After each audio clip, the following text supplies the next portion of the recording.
Welcome to MarineMax of Rogers. I want to show you this 2025 Harris Cruiser 230.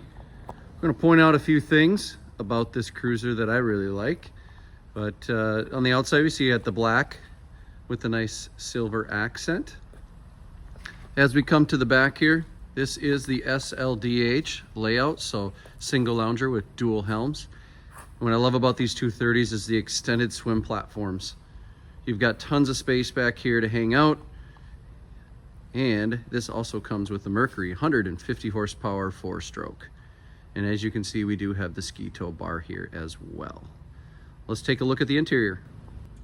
So on the back of this SLDH Harris 230 is tons of storage underneath this seat and then a built-in cooler. Two great features on this 230. Another great feature on this 230 is this side door. And what makes this a great feature is this is ADA. So if you do have wheelchair, somebody knows, somebody that has a wheelchair can fit through this side door. Great feature.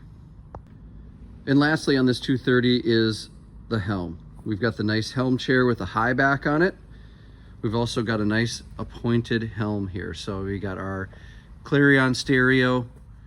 We've got our gauges right here. We do have a digital display in those gauges, and then some nice rocker switches here as well. So beautiful helm on this Harris 230 Cruiser.